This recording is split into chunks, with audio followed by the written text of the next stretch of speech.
Você que se liga no Papo com a Rede. Hoje, Leusa Borges vai falar com Jefferson Teles, presidente da Federação Nordestina de Xadrez para Cegos e Baixa Visão, conselheiro municipal de Esporte e Lazer de Salvador, audiodescritor consultor, programador e professor de informática e xadrez. Você confere esse papo agora. Olá, Jefferson, tudo bem? Tudo bem, Leo. Olha, gente, hoje nós iremos bater um papo com essa figura. Eu acho que uma das pessoas mais importantes no estado da Bahia, no que se refere a esporte e lazer, para atender um público muito específico, né, que é o público das pessoas com deficiência visual. Então, Jefferson, eu gostaria que você falasse um pouquinho de quem é Jefferson, de onde veio, quais são as suas origens. Fique à vontade. Olá, Leo, mais uma vez. Meu nome é Jefferson Lisboa Teles, né? Sou daqui de Salvador, Bahia, Brasil. Né? Minha trajetória sempre foi, Leo, ligada ao esporte. Né? Pratiquei vários esportes, hoje eu tenho 46 anos. Né? E pratiquei vários esportes ao longo da minha vida, desses 46 anos. Praticamente desde os 10 anos de idade, eu comecei com o judô. Né? Hoje eu sou faixa preta de judô. Né, primeiro dan, nunca mais quis fazer exame de faixa, fui o terceiro melhor atleta do Brasil no judô na minha categoria até 73 quilos, acreditem, eu já tive 73 quilos, também joguei vôlei, basquete, fiz natação, fiz remo, né, joguei futebol. Né? Jogo xadrez hoje a minha modalidade esportiva é o xadrez, né? Fiz jiu-jitsu durante um tempo, então assim, minha vida foi toda pautada na questão do esporte, né? E hoje, atualmente, eu dou aula de xadrez e sou conselheiro municipal de esporte e lazer da cidade de Salvador. Então temos uma turma que está tendo a felicidade de passar pelo professor Jefferson Teles, no sentido de ter as orientações referentes ao xadrez. Você faz isso há quanto tempo? Eu faço essa questão de dar aula como atleta, de fato, desde os 13, 14 anos, que eu ingressei também no xadrez, a nível de competição de escola, e dar aula tem uns 5, 6 anos, 6, 7 anos. Né? 6, 7 anos que eu de fato assumi essa função de fomentar o xadrez no Brasil. Esse trabalho que você realiza, né, como um dos fomentadores do xadrez no Brasil, esse trabalho é de maneira voluntária ou você trabalha para algum setor da sociedade? Engraçado, ele é meio voluntário e meio não. Vamos para a parte voluntária. Eu aprendi xadrez de graça. Na verdade, todos os esportes que eu tive, inclusive o judô, que é um esporte caro, você tem que comprar kimono, tem que pagar academia, tem que fazer exame de faixa. Só pra você ter ideia, na época o exame de faixa era R$ 500 quando eu fiz, em 2001.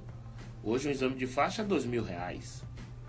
Então, não é barato. Então, assim, eu tive tudo isso de graça. Então, na minha cabeça, eu tinha que devolver isso para a sociedade. Então, hoje eu dou aula na Biblioteca Pública do Estado da Bahia, né, num projeto gratuito para a biblioteca. Então quem quiser vir para a biblioteca pública do estado, tem outro colega meu que dá aula aqui também, né, para o público em geral, tanto para pessoas com deficiência e sem deficiência, como eu dou aula particular, né, dou aula no Centro de Apoio Pedagógico ao Deficiente Visual, num projeto também que forma uma equipe baiana de xadrez para as competições nacionais, né, estaduais e nacionais, e dou aula particular, né? E cobro um valor assim que é um simbólico do simbólico, que eu posso até dizer o valor, né? Eu cobro hoje R$ 100 Tá bem. por mês. Que bom, é simbólico mesmo, e poucas pessoas fazem isso atualmente, né?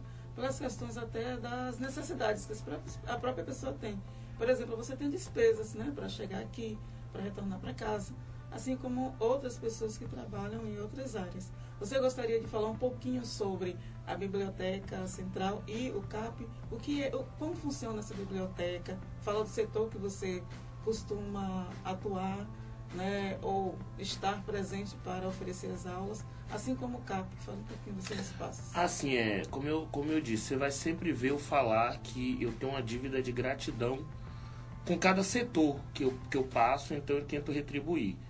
Com a biblioteca, por incrível que pareça, eu pouco frequentei a biblioteca no meu período acadêmico, né, da escola regular de ensino, da escola de nível médio, que minha área sempre foi tecnologia. Então, assim, bibliotecas, são raras as bibliotecas que têm registro meu para ir lá ver um livro, né, a não ser que fosse exigido, porque tudo meu foi pautado em cima da tecnologia, né, tanto no ensino médio, ensino fundamental.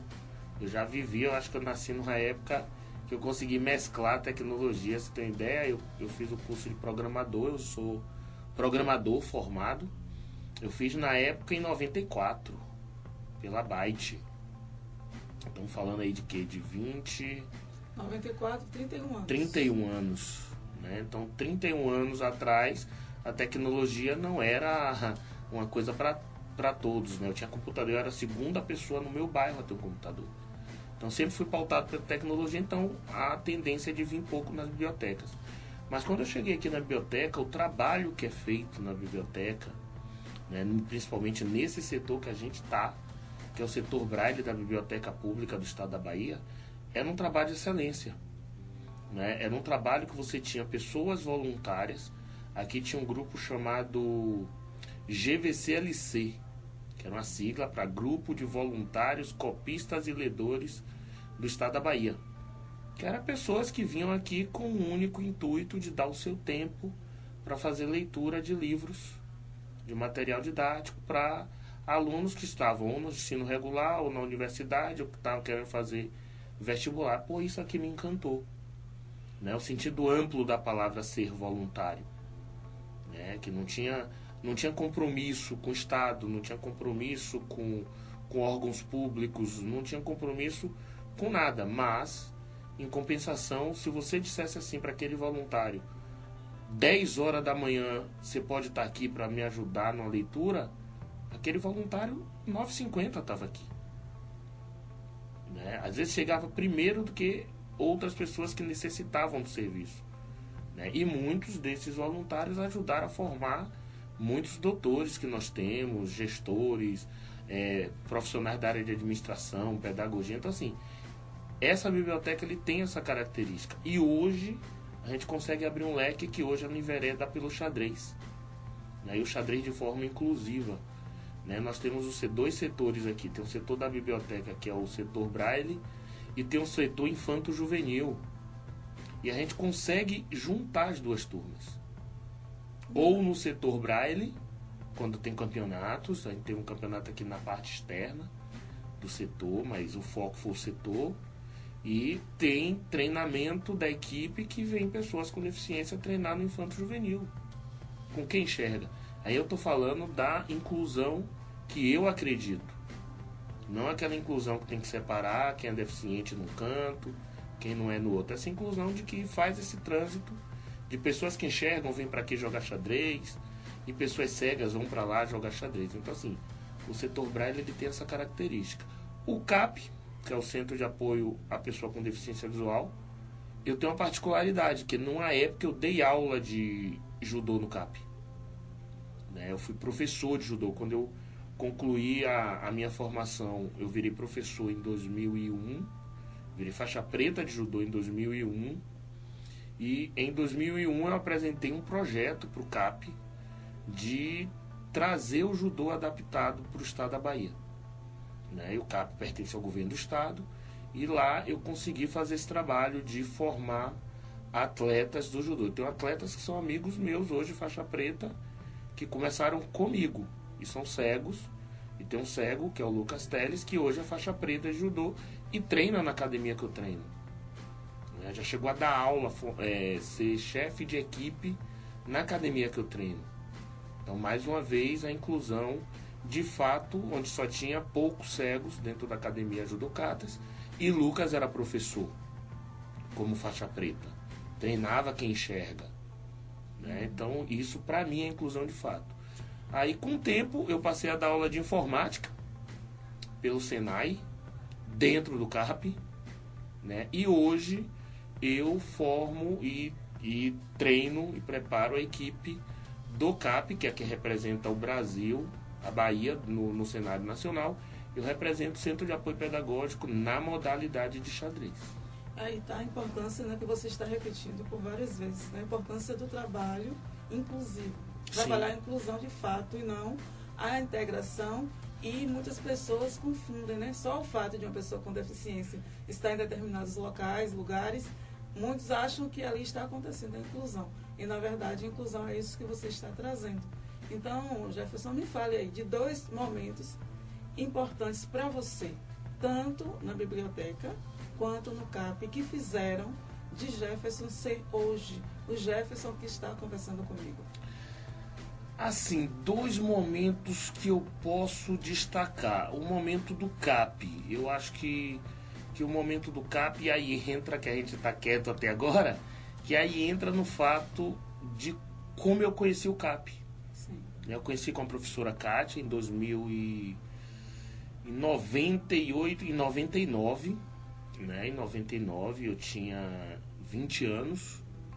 Né? Eu tinha perdido a visão aos 19 anos. E quando eu perdi a visão, eu procurei o Instituto Cegos da Bahia, fui bem acolhido e entrei no Instituto, mas eu estava no primeiro ano do 2º grau, né? Praticava esporte, como eu disse, todos os tipos de esporte, e acabei perdendo a visão e tendo que voltar para a sala regular de ensino. Né? E quem me deu esse suporte foi o CAP. Né? Então, assim, o ponto marcante, aí eu digo, da nossa saudosa Kátia Paim, que o CAP hoje tem o nome dela merecido, né? Ela disse para mim uma coisa que me marcou. Eu acho que é isso que me motiva a ser do movimento das pessoas com deficiência. Que foi o que ela disse: Jefferson, nem que eu tenha que pagar um professor particular, mas você vai se formar. Né? Eu vou me empenhar para... Porque assim, eu queria continuar no colégio que eu estudava, que era o Colégio Estadual Duque de Caxias, que não tinha expertise nenhuma em pessoa com deficiência. Eu não queria ir para uma escola especializada. Eu queria estar ali na minha comunidade, no meu bairro, fazendo as minhas coisas. Aí eu tive essa professora Kátia e a professora Valbessi, que era diretora do Duque de Caxias. Essas 2 pessoas moveram mundos e fundos. Mas eu concluí o 2º grau no Colégio Estadual Duque de Caxias. Contra tudo e contra todos. De professores dizer assim, ó, você tinha que estar na escola especializada, com professor especializado, fazendo matérias especializadas.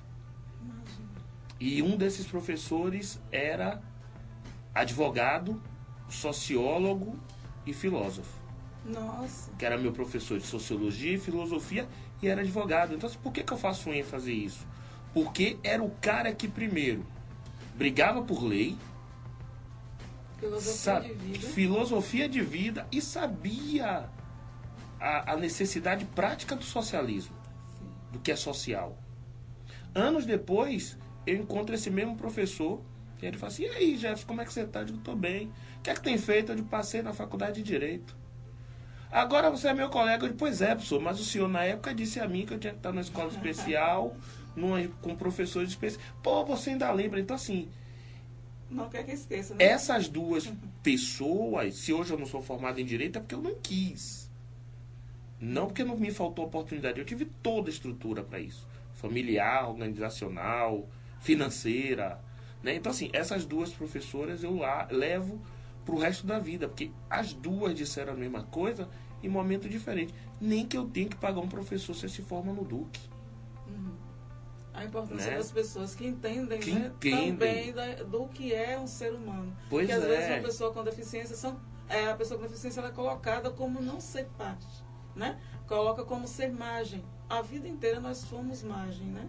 Então, Sim. se chega uma pessoa e fala: você pode, e eu vou lhe dar esse apoio para conseguir. Então, esse momento que você traz é super importante. Agora, referente aqui... A biblioteca. Referente à biblioteca, pode ser até um clichê, mas eu vou dizer assim, você falou, quem é essa pessoa? Jefferson Teles. Eu acho que o momento mais marcante é quando a gente conseguiu sentar aqui de igual para igual com a direção dessa casa, não a direção do setor, mas a direção da Biblioteca Pública do Estado da Bahia, e ser visto como uma pessoa.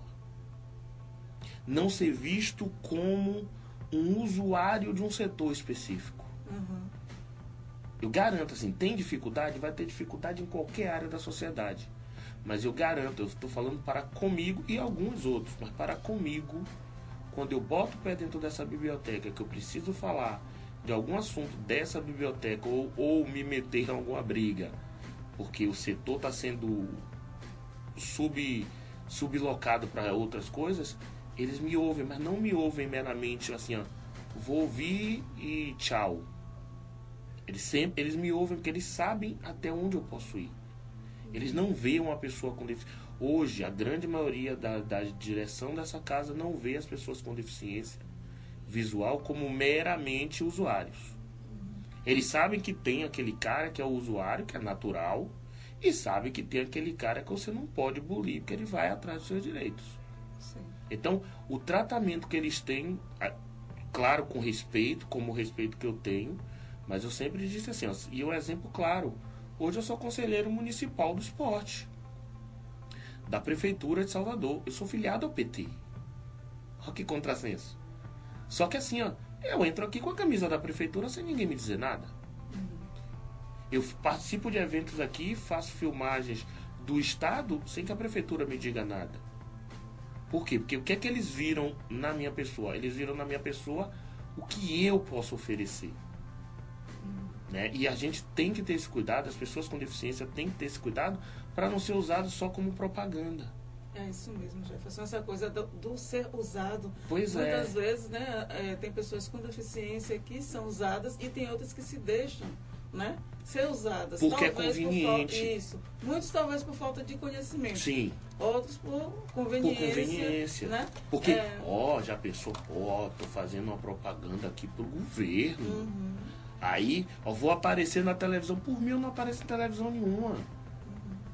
Né? Vou dar um exemplo claro de uma briga que eu tive aqui. Tenho liberdade. Por isso que eu disse assim, Leo, a liberdade que a gente tem e saber usar essa liberdade, eu acho que é a ferramenta mais importante da pessoa com deficiência. Eu era coordenador geral do Fórum Baiano de Pessoas Cegas e vim aqui para fazer um teste de um óculos que foi comprado pelo governo do estado. O tal do Orcan. Sim. E como eu não conhecia o óculos, não me deram, mas cheguei aqui, fui bem recebido, fiz uso, fiz os testes devidos e, na linguagem popular, desci a lenha. Você tinha conhecimento para isso. Porque eu tinha conhecimento para isso. E assim, quem desceria a lenha se o governo está dando isso para a pessoa com deficiência? Então assim, o fato do governo não me deu, porque se me desse eu não aceitaria. Mas muitos colegas nossos receberam e validaram o discurso de que esse óculos era a salvação da lavoura. Né? Tive ontem na reunião do conselho e disse o que eu disse aqui no estado. Vocês compraram um óculos que é um jogo de dinheiro fora. 14 mil reais, 1000 óculos, dá 14 milhões. O que é que as instituições para pessoas com deficiência fariam com 14 milhões?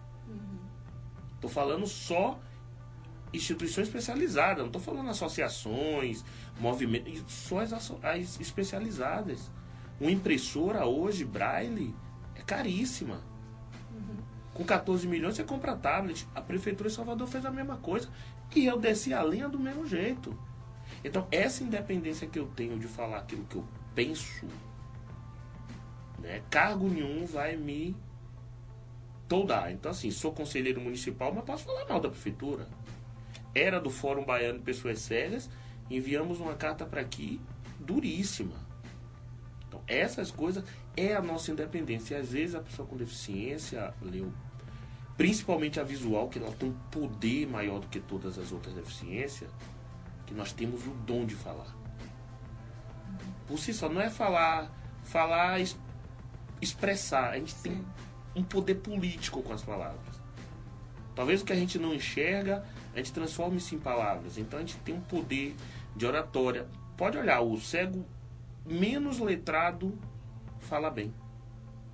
pode não falar um bom português, mas a pessoa cega, que ela tem um mínimo de conhecimento, o mínimo mesmo, pode não ser nem alfabetizada, e acontece isso muito no interior do estado, mas que ela domina aquela área da questão da pessoa com deficiência, e ela fala bem.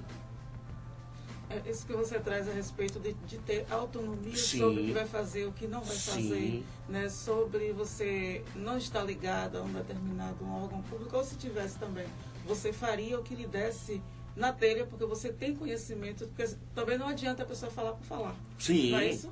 Sim. E tem muitas pessoas, né? E às vezes pessoas com deficiência que preferem o privilégio, né? O privilégio de estar em determinados lugares, como você falou aí. Aí estar em frente a uma câmera, fazendo uma propaganda para um município ou para o estado, para falar o que eles querem ouvir, o que eles querem que algumas pessoas acreditem que realmente está acontecendo. Então, esse privilégio que você tem de ter autonomia sobre as suas decisões, eu acho que é uma das coisas mais importantes que nós podemos ter, enquanto ser, enquanto pessoa, né? Independente de ter deficiência ou não. Agora, Jefferson, eu gostaria que você falasse um pouquinho da sua origem. De onde veio Jefferson, né? O bairro, sua família, seus amigos. Quem era Jefferson até os 19 anos? Pronto, vamos nessa. Assim, eu nasci no dia 1º de março de 79, né? Meus pais são de família pobre, né? Moro no bairro da Liberdade. Meu pai morava no bairro da Liberdade. Minha mãe morava no bairro da Liberdade, eram vizinhos, né? Meu pai Gerson da Silva Teles, minha mãe Vilma dos Santos Lisboa. E resolveram, um gostou do outro, né? Meu pai era até bonitinho, agora tá bem feinho. Um gostou do outro e resolveram, ele com 18 anos, né? Começou a servir o exército, né? E minha mãe, a menininha novinha, bonitinha, é bonitinha até hoje. Bonitinha não, que é sinônimo de feio. Minha mãe é bonita até hoje, né? Até pensam que quando ela anda comigo, pensa que é minha namorada, que a coroa tá pegando o novinho aqui. Pra você ver o quanto ela é bonita, né? E assim, eles se juntaram, né? Só que a questão é engraçada. Eu nunca morei com a minha mãe. Nossa. Né? A gente morava na rua atrás da que eu moro hoje, né? De fato, eu morei assim... Nasci, morei com meus pais, meu pai, minha mãe... E minha avó morava nessa rua que eu moro hoje, né? Na rua Doutor Raimundo Mesquita, na Liberdade. E aí, por o lugar ser de escada, e eu já era traquino, segundo minha avó conta, não sou eu, que no dia que eu nasci, que ela foi me visitar na maternidade, ela perguntou à enfermeira quem era o menino que tinha nascido no dia anterior. Aí a enfermeira falou assim, esse menino aí que tá levantando a cabeça. Assim, com um dia de nascido eu já tava procurando estripulia. E eu brincava muito que eu dizia que as enfermeiras, elas ficavam com aquelas sainhas, né? Antigamente, que era o modelo das enfermeiras, que hoje é de calça, branca, assim. Aquela sainha eu dizia que eu ficava levantando a cabecinha para fora do berço para ver debaixo da saia das enfermeiras.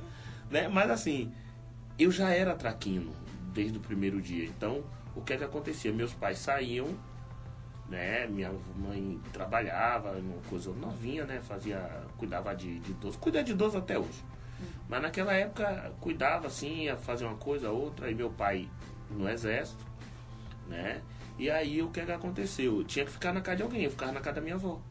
Quando era de noite eles pegavam. Quando eu comecei a engatinhar, a preocupação foi maior que eles moravam em casa de escada, né? E aí o problema, né? Jefferson traquino, subir escada, descer escada, pode cair. Aí eu passei a morar lá na casa da minha avó, né? Meus pais só iam me pegar e com 8 meses de vida, que minha avó contava, eu passei a morar definitivamente com ela. Então eu moro com a minha avó, morava com a minha avó que ela faleceu em 2020. Eu moro com ela desde praticamente de que eu nasci, na mesma casa. Menino de vó. E assim, e a outra coisa engraçada é que com um dia de nascido eu rejeitei o leite da minha mãe. Que eu quase morria. Que eu tomo com eu me alimentei com leite dela e tava obrando verde. Já tava obrando os marcianos. E aí os médicos disseram que eu tava refugando o leite dela, né? Claro que tem uma piadinha, mas não pode contar essa piada no podcast, não. Não, fica à vontade. A piada é a seguinte, que eu gosto tanto de mulher que eu rejeitei o leite da minha mãe pra não ter trauma. Né? Mas, assim, pois é, você vê as brincadeiras. Então, assim, eu sempre sou esse cara assim, divertido. Sou sério, mas divertido. Então, de lá pra cá, minha avó era costureira, né? Mulher de... separada, mas mulher de oficial do exército, fuzileiro naval. Meu avô era fuzileiro naval. Então, o regime dentro da casa era um regime de fuzileiro, né? E aí, meu avô, quando eu nasci, ele já não morava mais com ela, já tinha outra família, mas o regime dentro de casa era investir na educação. Então, a minha avó me deu toda a educação. Quando minha avó se deparou com a criança pequena em casa, ela terminou o magistério, era professora de corte e costura, na época a mulher de Mário Quete. Abriu para quem quisesse fazer magistério, ela fez magistério, se aposentou como professora primária, né, dando aula na escola da prefeitura, passou em concurso, né, na escola da prefeitura, dava aula em 2 escolas para me educar. E a particularidade que eu, trabalhando, entrei na faculdade e ela disse que não abria mão enquanto vida ela tivesse de investir na minha educação. Então, a minha faculdade quem pagava era ela. O interesse pela educação. Pela educação. E então, o interesse assim, principalmente em você, não é? Para então, que você sim. também no futuro não... Então assim, tudo que eu sou, que eu tenho, o temperamento, eu puxei em gênero, número e grau a minha avó. Tem assim, tem característica da minha mãe, tem característica do meu pai, mas assim, a minha avó, por pai de pai, foi a que fez todo o trabalho de base, que batia, que botava na escola. Por isso que eu disse assim, ó, eu nunca tive dificuldade financeira relacionada a estudo. Né? Estudei em escola particular minha vida inteira, só que eu era meio ligado ao esporte, filava aula, era bom nos estudos, mas assim, o estudo não era a minha prioridade. Quando chegou um determinado, achava chato. Na verdade, eu acho até hoje. Eu acho o modelo de educação do Brasil um modelo chato. Por quê? Você estuda raiz quadrada, que até hoje eu não sei para que eu vou usar raiz quadrada de delta. Eu não sou engenheiro. Na verdade, tem muita coisa na educação que a gente não sabe porque existe, né? Não, mas sabe que você é um educador nato. Pois é. Né? Você é um educador nato. Obrigado. Pois é, mas assim não é da educação em si. Eu tenho minhas restrições, aplicabilidade do que a educação hoje, nesse modelo engessado, ensina. E, na verdade, também, Jefferson, o que chama a atenção hoje referente à educação no nosso país, no geral, principalmente a educação pública, né? É a estrutura como está montada. Sim. Ela está montada para que as pessoas que vêm de baixo, né, da base, elas não passem da base. Sim. Então, isso nos desestimula e a gente coloca assim a educação como se fosse algo chato mesmo, porque se torna chato. Você chega na sala de aula, é aquela mesmice às vezes, né, a depender da escola. Você chega no fim de semana, você não tem algo diferente para fazer a partir da escola. Eu tinha um professor de matemática, que era, na verdade, meu amigo, mas eu era diretor de Grêmio Estudantil, aqui na Bahia, o próprio Grêmio Duque de Caxias, o Grêmio Estudantil Castro Alves. A gente era o contraponto da escola. Ajudava a escola em tudo, mas era o contraponto. E um dia eu cheguei na sala desse professor, que era amigo meu, e falei assim: ô Gil, tá fazendo o quê? Tá sentado, jogando baralho com os alunos. E ele me disse uma frase que, assim, que ali eu parei para refletir. Eu sou professor de matemática. Tô jogando buraco com os alunos. Usando uma técnica. Usando uma técnica para ensinar matemática. Para ensinar. Ele foi numa época que eu precisei de um reforço para o concurso. Ele foi meu professor de matemática. Ele tá me ensinando poesia. Aí.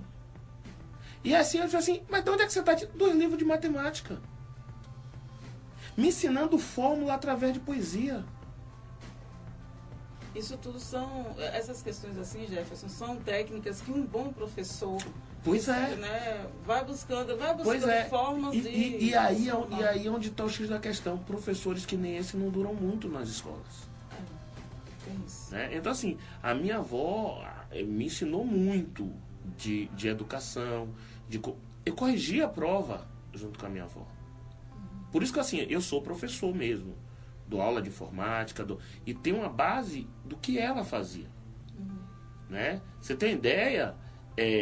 Tinha aluno lá que ela mandava eu corrigir prova. Primeiro me ajudava, porque fortalecia, eu tinha o quê? 10, 11 anos, 12 anos. Aí eu ia corrigir prova. Claro que o nível da escolaridade dos alunos que ela dava aula era bem abaixo da minha, para a época.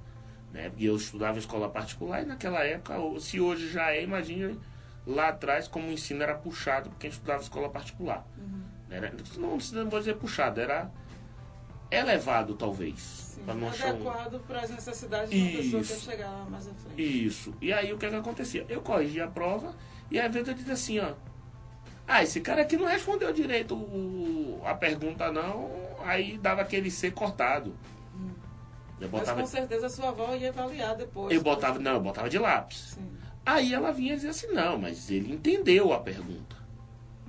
Ele pode não ter respondido com as palavras que você gostaria correta, que você sabe que é, mas assim, na essência ele responde. Então assim, ela botava na minha cabeça a interpretação.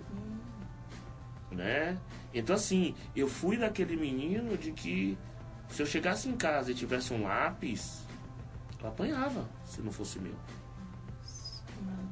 Né? Eu apanhava se não fosse meu.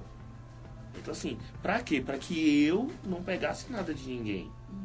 Ela me ensinou que droga era ruim. Mas me deu a liberdade, claro que eu fiz escondido, mas me deu a liberdade de eu fumar, pra eu saber que não queria fumar nunca na vida. Me deu a liberdade de eu beber, eu continuo bebendo, mas tudo bem. Mas assim, ó, vícios, tirando beber, tomar minha cerveja, que às vezes eu passo semanas sem beber, né? Então assim, ela me preparou para a vida, né? E tanto é que quando eu perdi a visão, foi um baque para ela. Né? Eu acho um baque para a maioria das famílias. É um baque para todo mundo, mas eu acho que quem mais sofreu foi ela. Por incrível que pareça, mais do que eu, porque eu perdi a visão no auge, com 19 anos. 9 anos depois, 10 anos antes, eu tinha frequentado, 9 anos antes, eu tinha frequentado o Instituto dos Cegos da Bahia, através do Grupo Fraterno Espírita Irmão Albino, que existe até hoje. Eu sou católico, apostólico romano, que minha avó era do apostolado da oração da Igreja São Cosme. Mas você vê a liberdade que eu tinha. Abri um grupo espírita lá no bairro, a gurizada tudo ia, né, ter aula com a tia, sobre espiritismo, lazer também. 10 anos de idade ela me botou. Mesmo sendo católica. Né? Mente aberta. Ela era muito chata. Ela era muito chata para a religião dela, mas assim, ela não proibia que... ela não determinava, ela não determinava o que eu... Claro, fiz todas as vontades dela, às vezes obrigado, às vezes não. Tipo, fiz primeira comunhão, fiz catecismo. Só não fui coroinha, graças a Deus. Mas o resto fiz. Então, assim, o que é que acontece? E aí, num desses passeios de viajar, conhecia zoológico, parque da cidade, ia pra praia, em determinados períodos, né? Fazia trabalhos sociais na comunidade, né? Fazia arte, fazia teatro, fazia tudo. E um belo dia a gente conheceu o Instituto Cegos, num domingo. Né? Eu, com 10 anos de idade. 9 anos depois eu perdi a visão. Voltei como um aluno do Instituto Cegos. O engraçado é que eu lembro da afeição de pessoas que hoje são meus amigos. Que eu conheci na época do Instituto. Né? E falei com eles, como Alex, como Selmi, como Luzia, né? Que eram da época, como Doriane, que eram da época que eu era cego, que eu enxergava com 10 anos. E assim, e uma coisa que eu botei na minha cabeça. Não foi por acaso que eu perdi a visão. Né? E aí, eu não... Claro, a gente tem que ter o apoio da família, tem que ter o apoio dos amigos. Perdi metade dos meus amigos. Eu ia lhe perguntar isso. Metade, assim... Foi metade exatamente, Gerson? Pô, mas assim... Eu tenho amigo pra caramba. Hoje eu tenho muito mais amigo que eu tinha antes, mas eu tinha amigo pra caramba. Metade dos amigos não sabiam como lidar com a situação. Sim. E chega um determinado momento que quando a gente começa a participar de questões relacionadas às pessoas com deficiência, sim, a gente começa a lidar mais naquele meio ali, né? Mas o engraçado é que eu fui pronto para lidar com as pessoas com deficiência. Pronto. Sim. Assim, porque assim, eu era de grêmio estudantil, eu era de movimentos de bairro, movimento social, movimento esportivo. Eu sempre fui ligado a esse negócio de briga de classe. Eu fui da ABS, Associação Baiana de Estudantes Secundaristas. Sim. Então sempre fui desse movimento político, né? Sempre tive ideologia de esquerda, só que eu não sou radical. Tenho ideologia de crescimento de movimento. Eu acho que é muito mais importante. E é como diz, porque a esquerda não preocupa com o dinheiro. Claro que preocupa. Com certeza. Porque senão você não faz nada se não tiver dinheiro. Então, assim, eu já fui pronto para o movimento, nesse sentido. Mas, assim, um fato que é imprescindível, meu sonho era tocar violão. Sim. Né? E quando eu perdi a visão, um amigo meu, Juan, ele morava em frente à minha casa, ele tinha um violão do pai. Ele aprendeu a tocar violão com o pai para me ensinar. Eu depois de cego, né? Então ele aprendia, pegava uma nota lá e vinha me ensinava, aí eu achava difícil, meu pai encheu o saco lá dizendo que não aguentava mais o bestetu do violão. E assim, meses depois a gente montou uma banda. Eu passei a tocar violão, passei a tocar contrabaixo. Toquei durante muito tempo em banda. E o que é engraçado, esse menino é formado ele tem um mestrado em música na UFBA. Nossa. E ele aprendeu a tocar violão para me ensinar. E o engraçado é que eu não pude ir na formatura dele quando ele se graduou, porque eu estava viajando, né, na competição, e ele mandou para mim o áudio lá da formatura dele, quando ele foi falar, ele falou o nome da turma lá. E ele falou assim, eu não sonhava nem em tocar violão. Eu aprendi a tocar violão porque um amigo meu ficou cego para ensinar para ele. Então assim, e continua sendo meu amigo, né? A gente se fala pouco, eu acho assim, que amigo não é aquele que tá toda hora com o outro, mas que você lembre nos momentos certos. Com certeza. Né? Então assim, a gente sempre se fala, sempre ele manda mensagem para mim, eu sigo ele no Instagram, ele me segue. Eu brinco com ele que eu quero tomar aula de violão com ele, ele disse que não pode mais me dar aula. Então assim, a gente sempre tá... Se ele precisa de alguma coisa voltada à pessoa com deficiência, ele não tem deficiência nenhuma. Mas ele já teve um aluno com deficiência, e vem perguntar para mim como interagir. Apesar de que ele sabia como interagir. Então assim, nessa fase da minha vida, eu acho que eu não tive tempo de ter depressão, que é o que as pessoas geralmente perguntam. Por quê? Porque eu tive pessoas próximas a mim. Né? Primeiro, antes de eu saber ter orientação e mobilidade, eu fui para a ilha. Né? Eu fui para a ilha com os amigos, a namorada me deu todo o suporte. Né? Hoje a gente é amigo, a mãe dela eu chamo de mãe. Né? Até na frente da minha mãe eu chamo a mãe dela de mãe. Foram pessoas que estavam assim, muito próximas a mim. Quando eu perdi a visão, minha mãe estava tendo a minha irmã mais nova. Para você ter ideia, a minha irmã hoje tem... Eu tenho 26, minha irmã vai fazer 26 anos. Tenho 26 de cego, ela vai fazer 26 anos. Exatamente no dia 11 de setembro, eu estava no hospital. Do dia 1º de setembro ao dia 21. Né? E o que é particular, de 21 de setembro, foi o dia que o Centro de Apoio Pedagógico ao Deficiente Visual foi inaugurado em Salvador. E é considerado de luta da pessoa com deficiência. Então assim, eu tinha que ser cego. A Jefferson. Não, é assim, ó, vamos lá. Minha vida toda foi pautada na tecnologia. Perdi a visão, e no esporte. Perdi a visão, tinha um curso de programação, trabalhei no Senai montando turma de informática para cegos, que se estendeu pela Bahia inteira. Né? Dei aula no CAP, dei aula na Associação Baiana de Cegos, treinei o pessoal de Alagoinhas, treinei o pessoal de Feira de Santana, de Jequié, Santo Antônio de Jesus, estava no escopo para também ter treinamento, né? Para montar turmas de informática básica, Windows, Word, Excel. Então assim, formei muita gente. Então, na questão, a minha área era esporte. Tem hoje o judô, tem o xadrez na Bahia. Você tem ideia, o cenário nacional de esporte começou porque eu perdi a visão. Aqui da Bahia. Tinha modalidade esportiva na Bahia? Tinha. Só que era aquela apresentação que o Instituto fazia para a escola. Levava, vou botar no popular, levava os ceguinhos para uma escola, geralmente escola particular, Para mostrar que o ceguinho era capaz de correr atrás de uma bola.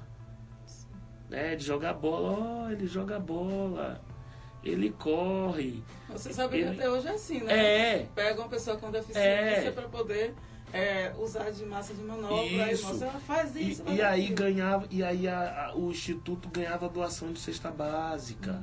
Era assim. Quando eu perdi a visão, que, claro, eu não fiz, e aí a galera pensa, você já pensava em fazer para todo mundo? Não.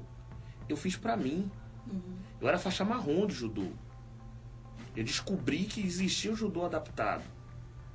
Já ouvia falar no Antônio Tenório, mas não ligava o Antônio Tenório a uma pessoa cega.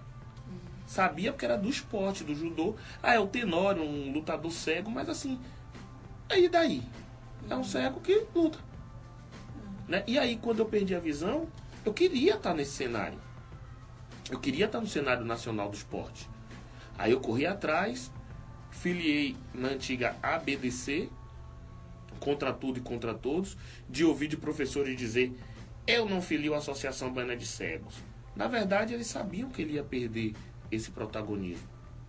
Que ia passar de um negócio de, vamos fazer ali uma apresentaçãozinha para trazer uma doação, para um profissionalismo esportivo na Bahia. E foi o que aconteceu. Gente como Jefferson Gonçalves, que começou no Instituto de Cegos, hoje já foi o melhor jogador de futebol do mundo. Né? E se não fosse...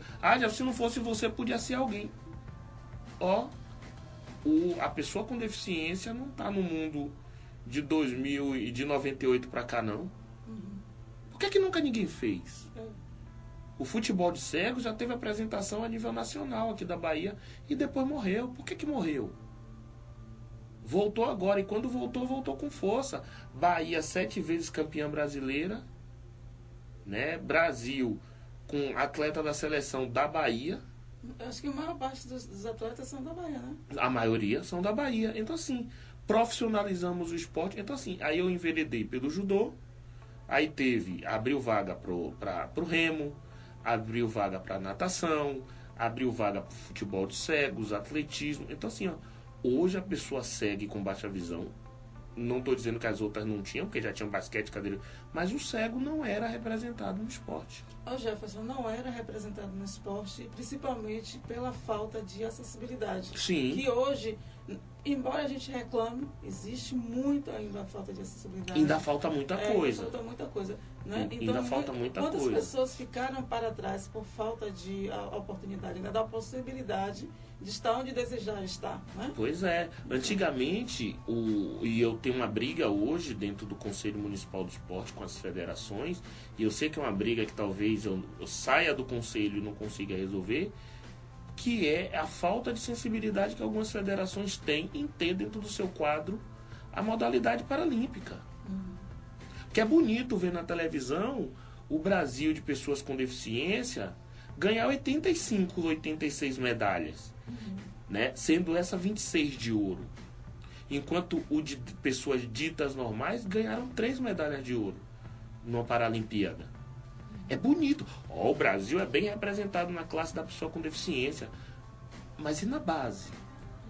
E o aluno com deficiência na escola regular de ensino, que o professor de educação física não faz programação de esporte na escola adaptado, prefere botar o deficiente visual no cantinho e dar a nota dele, por não saber como lidar. Ou, na grande maioria agora, eles descobriram que o xadrez inclusivo, como tem cidades aqui do interior da Bahia, que estão optando dentro da sala de aula botar o xadrez adaptado. Beleza, Jefferson, é a sua área agora, então você devia estar feliz. Não. Eu não quero que o xadrez adaptado seja a única opção de esporte para uma pessoa com deficiência visual dentro da escola. E algo exclusivo que Jefferson está fazendo. Pois é, eu quero assim, eu quero ter a opção que eu tive quando enxergava. Eu fazia basquete, futebol, vôlei, atletismo, xadrez. Por opção. Por opção, fazia tudo. Mas por opção minha. O que eu não queria fazer, por exemplo, nunca quis fazer teatro na minha vida. E não fiz na escola.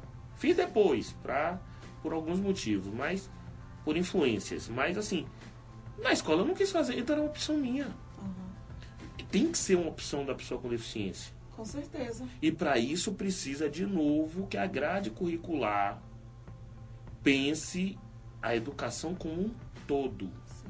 Não pense a educação e se tiver uma pessoa com deficiência. Pense a educação com uma pessoa com deficiência. Uhum. E dá para jogar bola. Dá para fazer muita coisa. Dá para jogar bola. Olha, a gente teve um jogo de futebol uma vez com o pessoal de uma escola particular de quem enxerga. Todos eles vendados. É porque é preciso, né, fazer a equiparação. Sim, poder... o professor deles treinou os caras vendados. Só tinha um cara que falava sem venda, que esse não podia fazer gol. Aí tu tomou a surra. Dentro do nosso ambiente. Mas assim, a surra não foi nem tanto o X da questão, mas foi que se você tem criatividade na escola... mas não vai ter gente que enxerga que vai jogar de venda. Mas o cara, se vê a dificuldade do outro, vai ter uma visão diferente. Vai entender mais ou menos vai o que entender pode fazer mais. para incluir, pelo menos. Eu dou aula de judô para quem enxerga. Adoro dar aula para criança. E quando eu chego lá, os meninos fazem: tio, hoje vai ter luta de cego.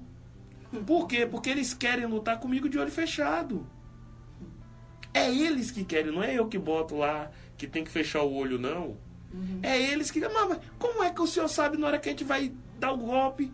Aí eu fecho o olho, aí ele fecha. Aí eu sacudo ele. Eu sei porque balança. Agora eu já sei como é. Eu vou fazer igual Karate Kid. Então assim, ó. Só que isso é dentro da academia. Existe um respeito hierárquico.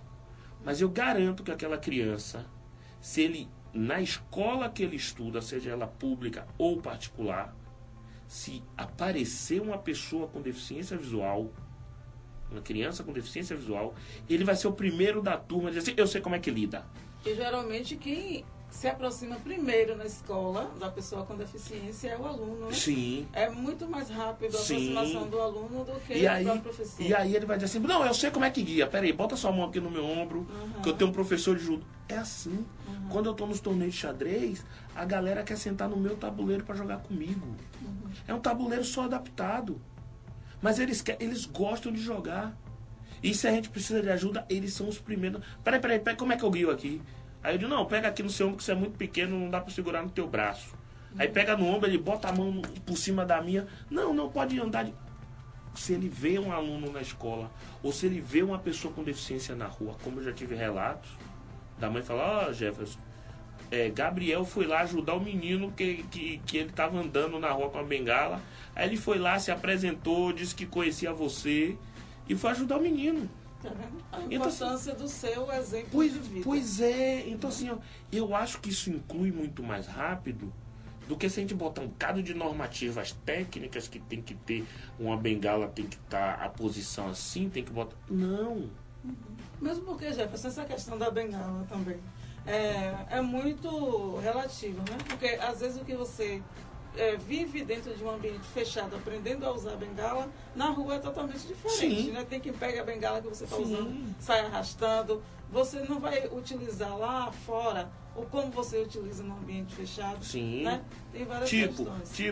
Eu vejo muitos colegas nossos dizer assim: tem capacitismo, tem isso, tem aquilo.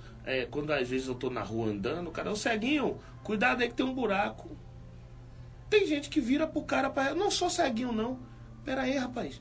Já pensou se o cara fosse usar o termo pessoa com deficiência? Eu caio no buraco. Eu caio no buraco. Então, assim, eu tenho que ter o discernimento de quando as pessoas estão falando comigo de forma pejorativa e de como a sociedade fala. Porque, assim, uma coisa é você tá no meio da rua...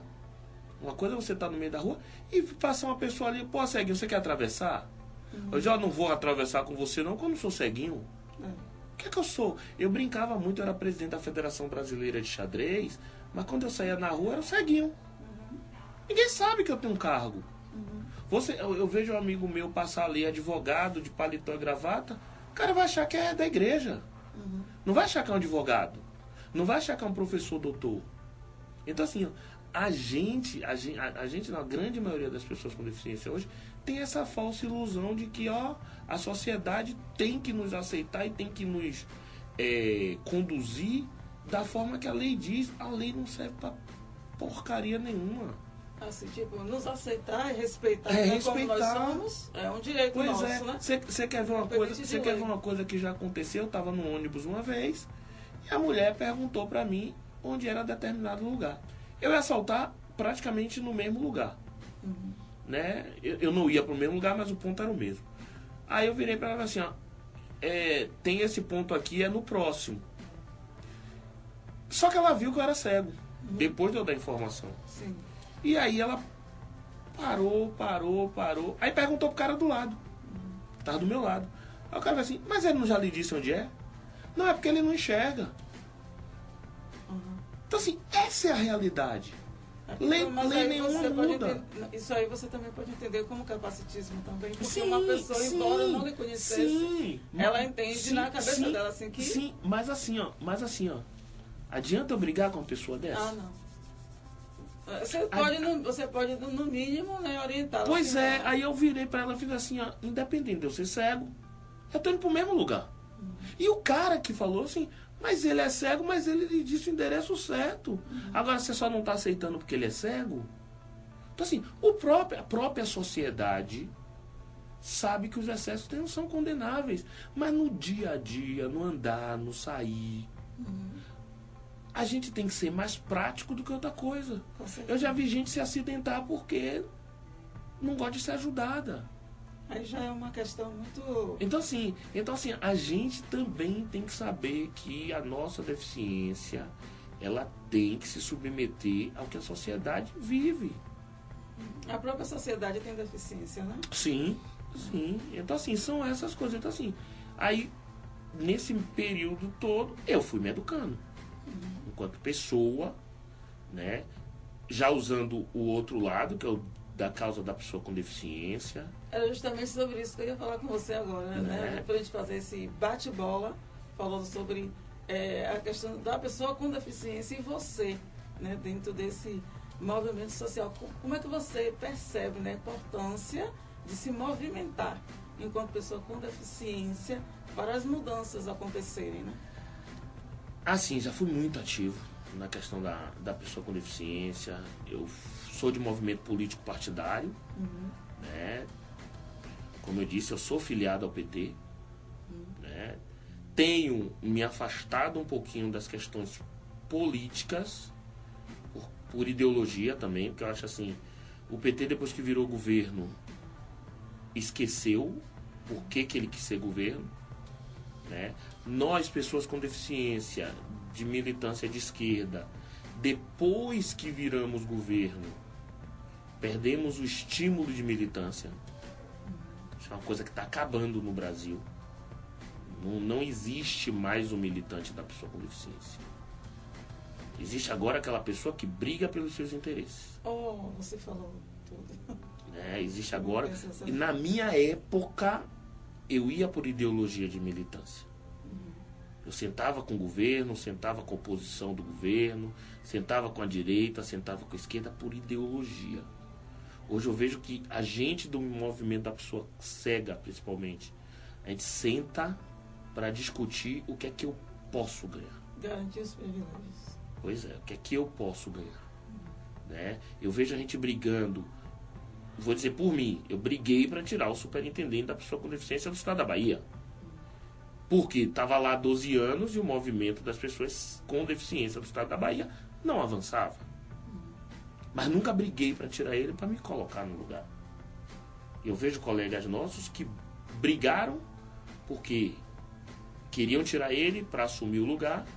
Como não assumiu o lugar, não tem medo, tem 2, 3 meses que botou um novo, que eu sei que não é da militância, é da militância negra. Não, e é pessoa com deficiência, mas é da militância negra mais do que da pessoa com deficiência. Mas assim, eu tenho que dar o sentido da dúvida. Mas eu vejo gente brigando porque assim, vou começar a quebrar o pau que botou uma pessoa por indicação política, porque não sou eu que estou lá. Então, isso também é feio para o movimento. Mas assim, a minha movimentação política foi, primeiro, eu tenho essa ideologia que nada é por acaso. Eu não fiquei cego por acaso. Eu não troquei o meu curso de educação física, que era o meu sonho de fazer, por um curso de direito por acaso. E quando eu fiquei cego, que eu me inscrevi na Associação Baiana de Cegos, em 99, eu perdi em 98, em 99 entrei na Associação Baiana no Instituto, e no final de 99 na associação. Eu comecei a me envolver com lei, comecei a me envolver com o direito das pessoas com deficiência, e aí eu mudei radicalmente para o meu curso de direito.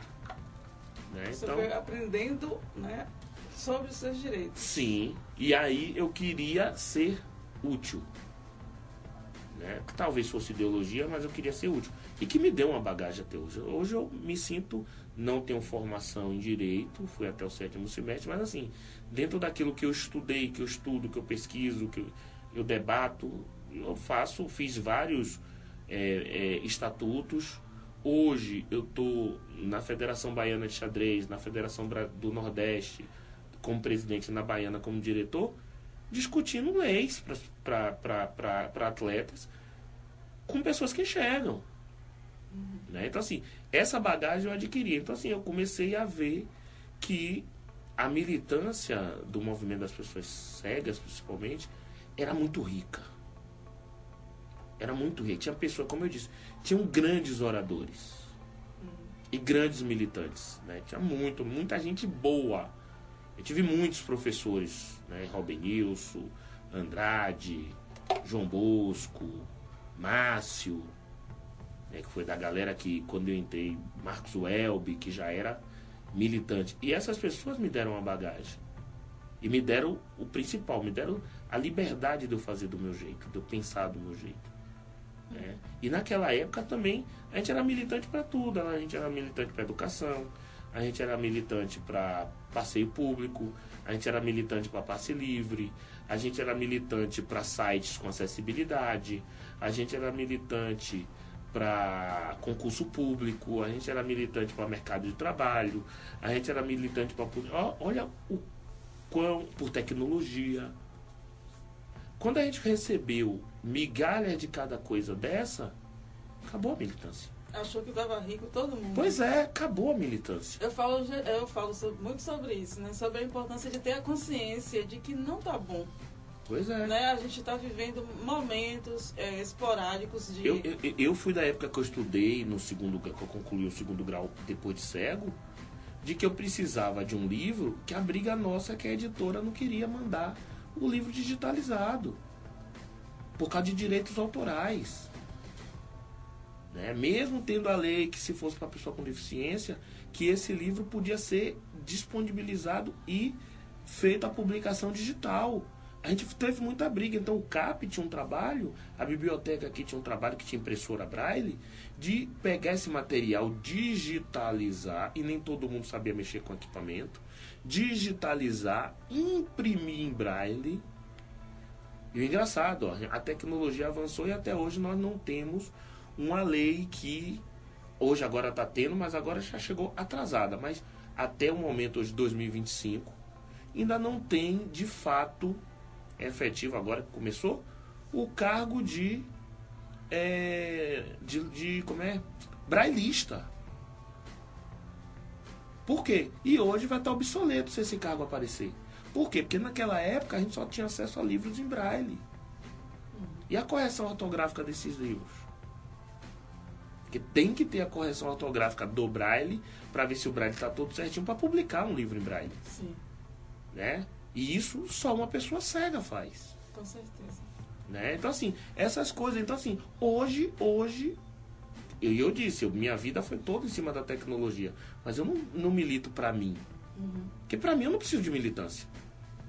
Para mim, sincero e honestamente, lhe digo, tecnologia eu tenho à disposição. Mas você entende que não é sobre você, né?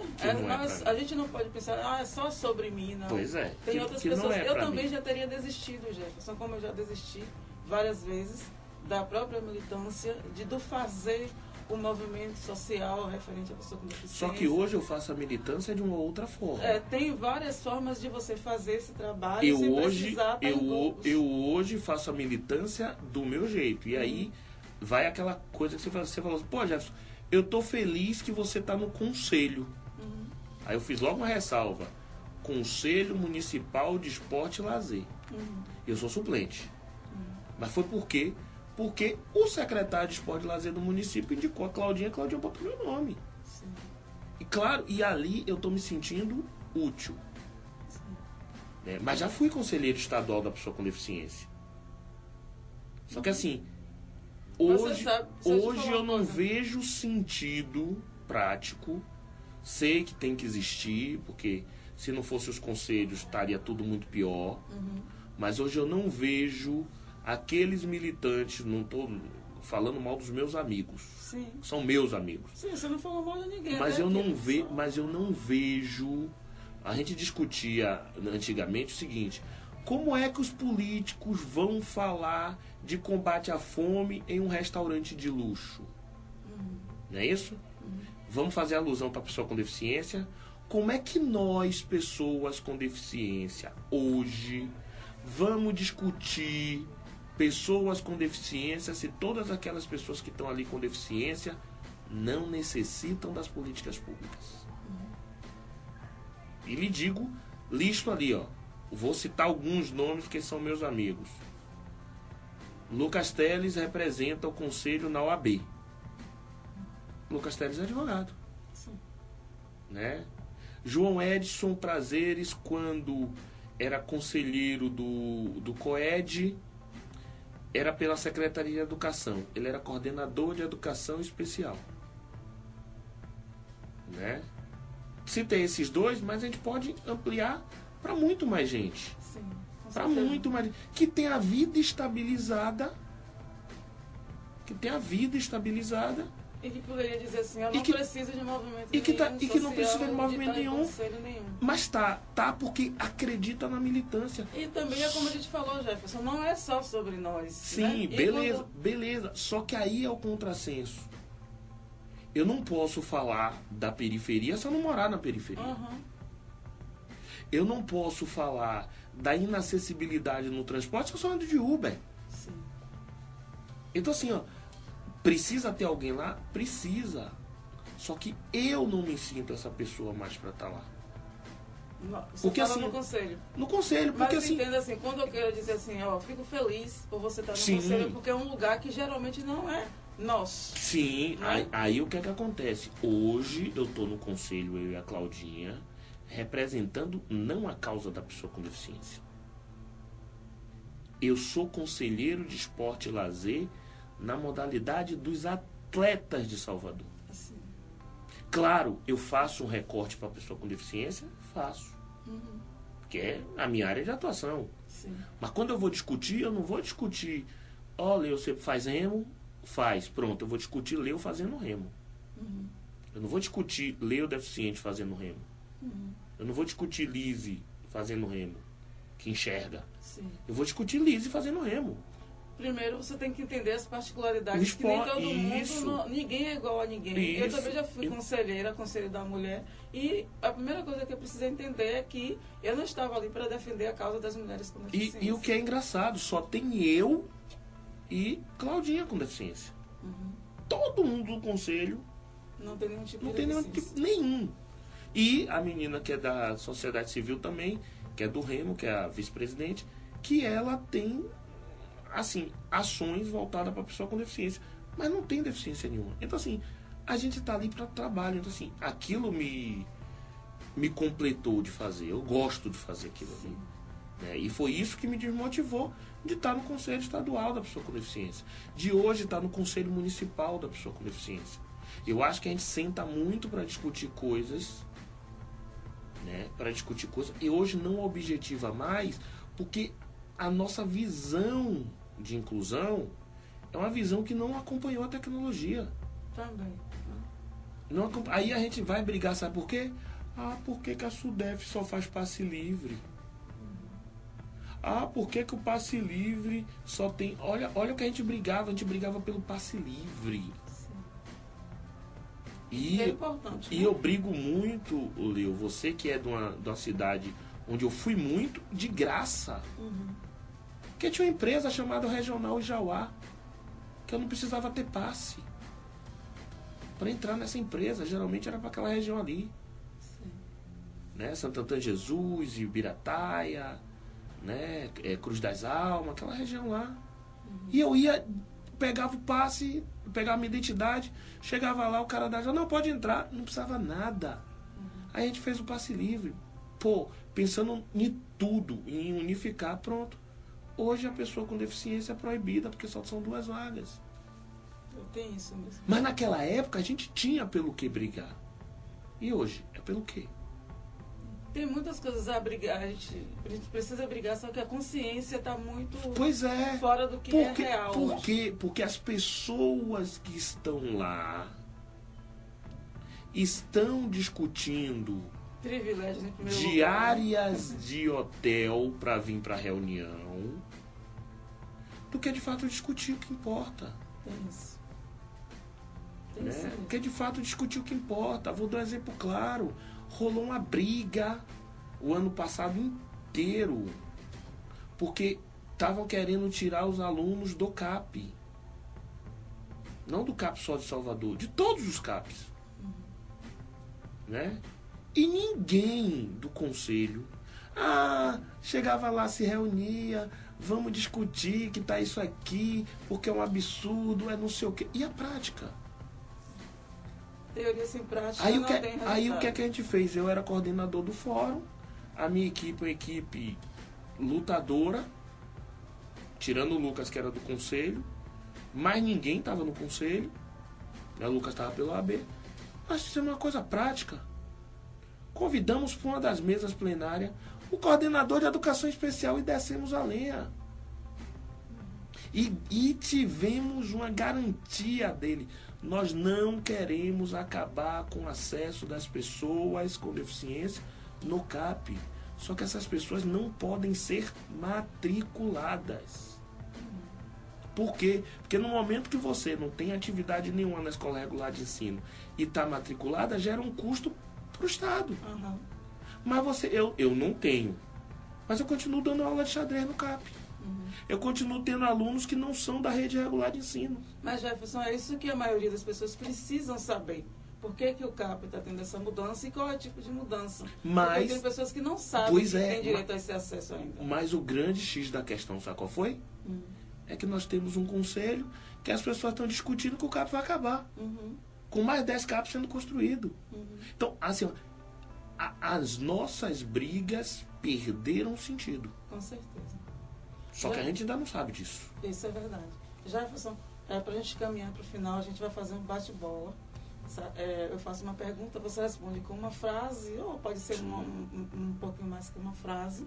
Né? Aí eu vou fazer uma pergunta e você me traz o que vem à mente logo, sabe? Eu gostaria de saber um pouquinho de Jefferson, esse cara forte, inteligente, esse cara que brinca, esse cara que fala sério, professor. Jefferson, o que é que te decepciona? O que é que te faz ficar para baixo? E me traz uma virtude também de Jefferson Teles. Uma decepção que te faz ficar para baixo. O que me faz ficar para baixo hoje é ter acesso a todos esses órgãos de governo e não poder ajudar a minha filha no básico, porque minha filha tem síndrome de Down. E a maior briga que a gente está tendo é com a escola. Sim. Né? Você ter todo esse poder e não poder usar esse poder. Eu estou falando ela porque a mãe é tão brigadora quanto eu. Nessa questão ela não briga por Tawane, ela briga por as pessoas com deficiência, sim, e assim. E a gente tem algumas brigas assim que eu estou encabeçando hoje, fazendo uso da amizade, fazendo uso entre aspas, do poder político que a gente tem, mas assim, a gente não tem o poder de resolver. Sim. Eu acho que isso me deixa ainda muito triste.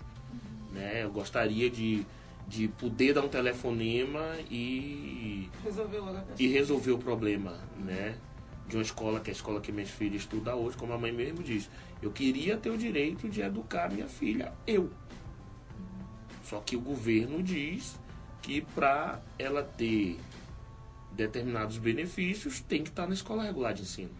Por exemplo, minha filha é atendida pela PAI. E é pago. Não é de graça. Porque todo mundo pensa que a PAI é de graça. Não é de graça.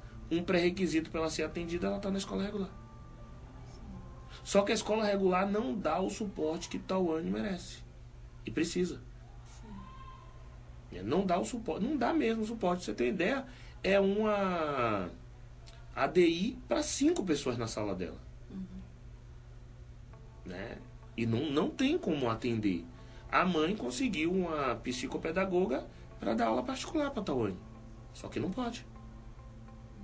Né? E aí, não consegue encontrar uma ADI para ela, ou que se na sala dela, porque tem outras deficiências, tem deficiência intelectual, tem outras deficiências, e ela consiga são aprendizados diferentes. E eu sou da militância. Né? E não poder fazer isso me deixa frustrado. Mas é aquele negócio, cada vez que não dá, a gente liga para alguém, que liga para alguém, que liga para alguém, né, que vai tentar resolver. Como agora vai tentar resolver a menina que é lá do esporte, do conselho, que é da Secretaria de Educação. Né? Mas assim, eu gostaria de ter, porque toda vez que ela me liga, eu gostaria de já ter a resposta. Então isso hoje me deixa frustrado e assim, aí a gente estende para outras questões da pessoa com deficiência, que é fácil de resolver e não se resolve porque quem está do outro lado não quer. E qual é uma virtude de Jefferson Telles? Rapaz, eu sou amigo. Verdade. Fidelidade, eu acho que o termo... Eu posso me arrebentar, mas eu sou fiel àquela causa, àquela pessoa, a não ser que essa pessoa me decepcione. Mas assim, mesmo com a decepção, eu sou fiel, se eu me comprometi com aquilo, eu sou fiel à causa até o final, mesmo tomando porrada. Eu gostaria que Jefferson falasse sobre amores. Vixe, tá com tempo? Assim, hoje eu tenho uma companheira, né? Como todo, tem altos e baixos, ciumenta pra caramba, né? Mas não nego que sou mulherengo, não tenho problema nenhum em esconder, ela sabe, ela me conheceu assim, né? E assim, eu digo assim, só uma mulher tem meu coração e essa daí eu não abro mão por nada, que vai fazer 14 anos dia 6 de agosto. Que é a minha filha, né? Que é a única que se... Não deu, a gente... Não tem como dizer assim, não existe ex-filha, né? Mas relacionamento, enquanto estiver durando, enquanto estiver... Por enquanto estiver dando certo, né? Dando certo, né? É ciumenta,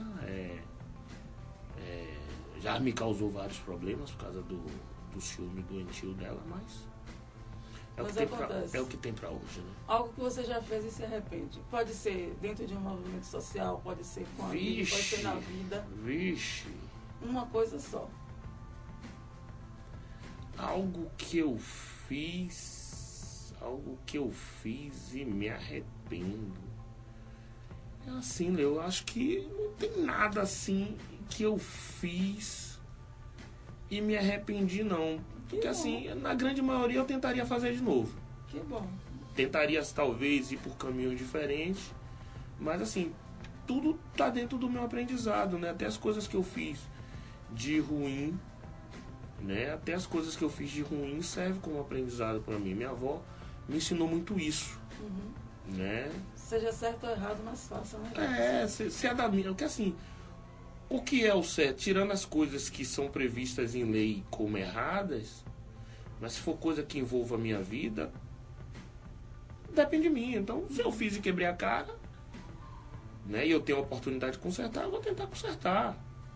Né? Mas assim, como eu disse, a minha avó me deu a liberdade até do caso de eu descobrir que fumar era ruim. Né? Nada foi escondido de mim. Não esperou que eu tivesse 18 anos para se falar sobre droga dentro da minha casa. Que bom. É bom falar sobre vários assuntos dentro de casa, porque as pessoas vão se apropriando, né, de conhecimento. Por exemplo, eu tenho 46 anos.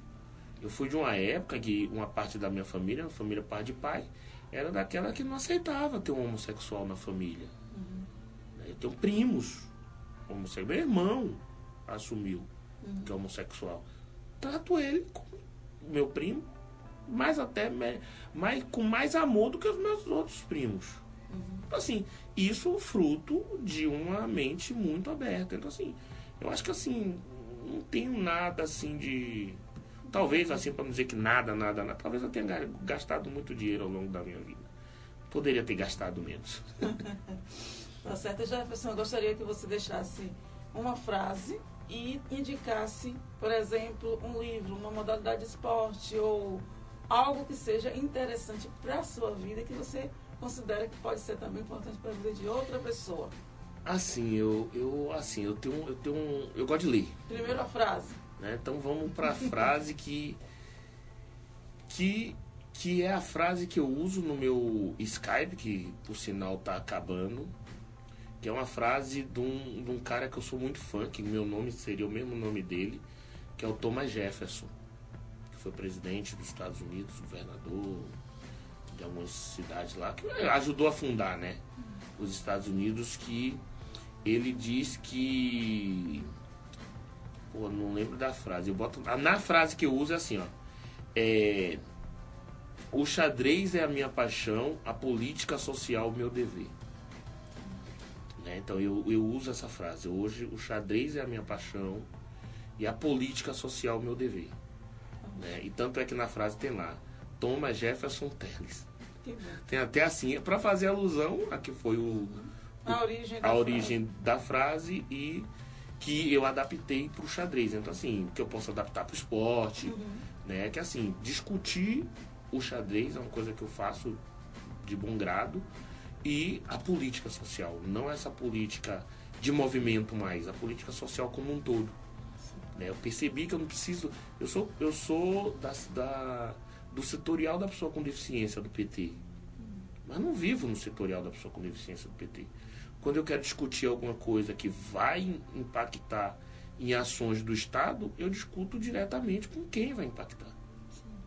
Né? E claro, lá eu vou fazer o recorte da pessoa com deficiência.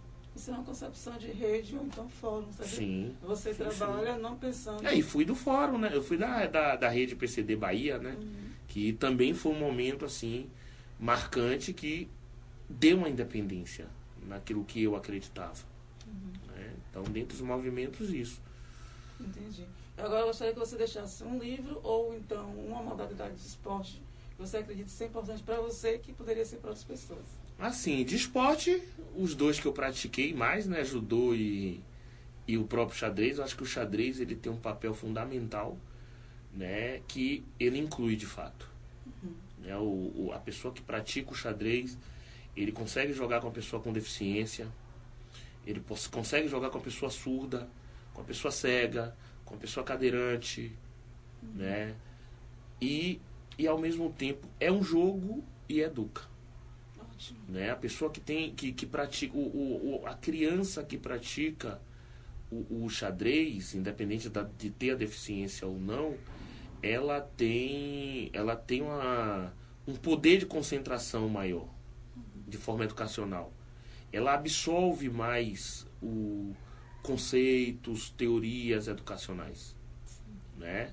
Então, eu defendo muito isso. E uma outra coisa que eu deixaria, que eu acho que para que as pessoas passassem a ver a pessoa com deficiência, no caso visual, mas as pessoas com deficiência como pessoas em primeiro lugar.